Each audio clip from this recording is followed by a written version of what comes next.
I didn't have a large socket or anything to tap this in, but I did have a paintbrush and it worked perfect.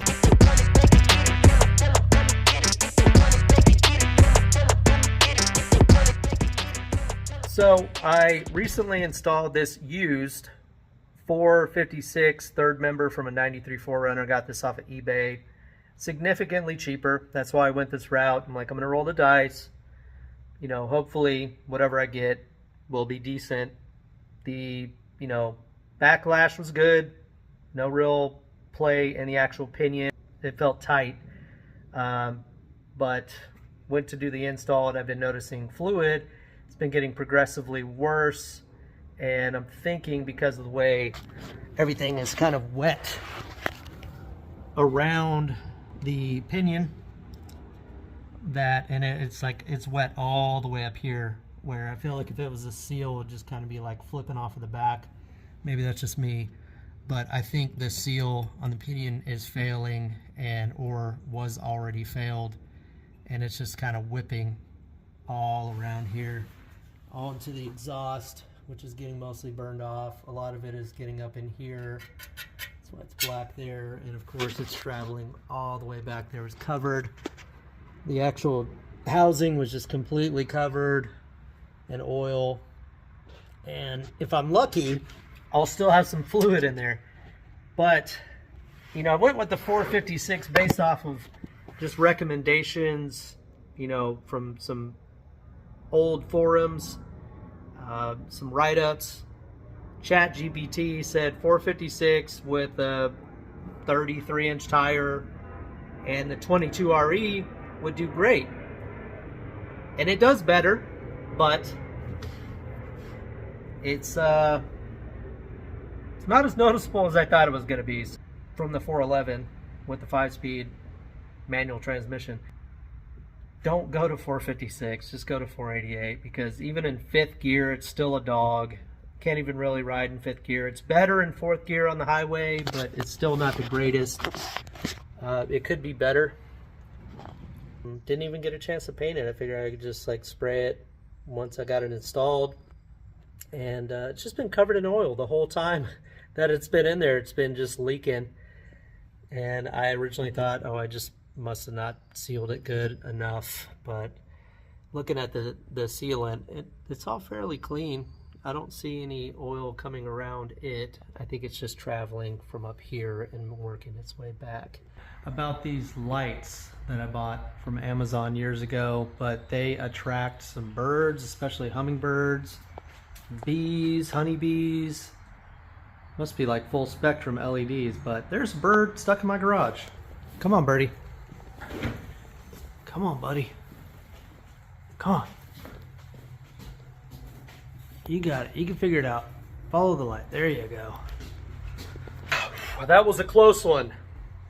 He only shit all over my tools 17 times. So now I'm going to AutoZone to get a 30mm socket and a new seal for the pinion. Special thanks to 6 Gear Videos, I think is what it is. I'll fix that in the description below. He's got a really good video on how to replace a seal without completely disassembling the differential. Man, YouTube is a blessing. These guys are a blessing. Thank you so much. So prior to removing the nut just now, one thing I did notice is that even though this was staked where it should be, maybe it wasn't staked enough, but the nut was just kind of on the stake itself. Not so loose that I could like remove it by hand, but it was loose on the stake, which means that the nut wasn't fully tightened down. Then, watching 6 Gear's video, he had to use a puller to remove this, and I'm just kidding, but seriously. At least everything came off easy. This had to be the easiest thing I've ever had to disassemble, and that's probably not a good thing. So the old seal came out easy. Made kind of a crappy noise coming out, but it did come out. Here it is. Rusty crusty.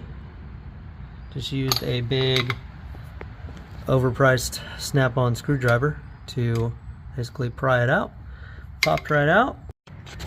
So this is in no way intended to be an installation video. This is more or less just like, hey, look at how shitty the stuff is that I buy and I have to fix it after I put it on the truck. So here is the seal. Looks like it's gonna fit. Make sure we wipe that down. I'm gonna use some fresh Costco paper towels. I'm gonna wipe that ID out, clean off the seal. I'm gonna apply a small amount of this lithium grease to the outside of the seal before installing it. And I'll use just like a little piece of wood or something just to tap that seal on. And this has got a rubber face on it and I don't want to damage that. Likewise, I need to make sure that the seal fits the actual yoke, and it does.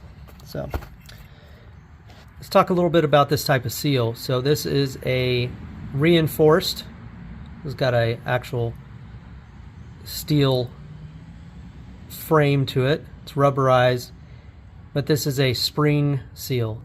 It's obviously got its tolerance. It's pretty tight on the actual shaft, but this spring acts as like a automatic adjuster device. So it basically always applies a little bit of pressure to that shaft seal to make sure that you get more life out of it. Because if it didn't have that, it would start leaking a lot sooner.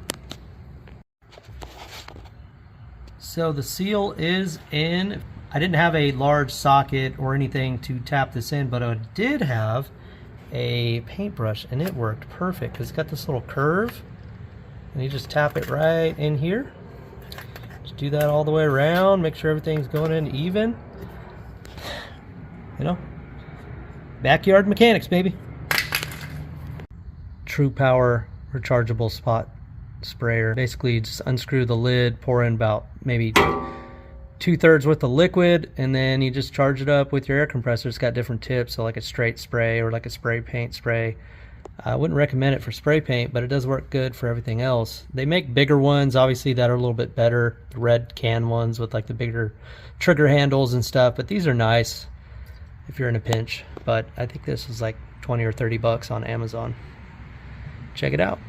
All right, guys, just a quick recap. Finished up with that seal, test drove it this morning. Everything went great. A few things I wanted to touch on, things you're gonna need, things I use. It's a Duralast seal from AutoZone, part number 1177. This will work on pretty much any first gen 4Runner 4-cylinder.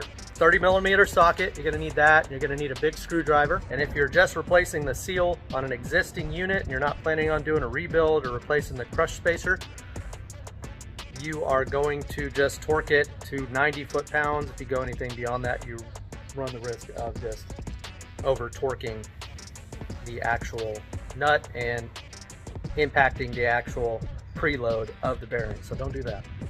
Anyways, thank you guys for watching. We are on our way to the hospital tonight to give birth to little Viviana. Thank you guys for your support.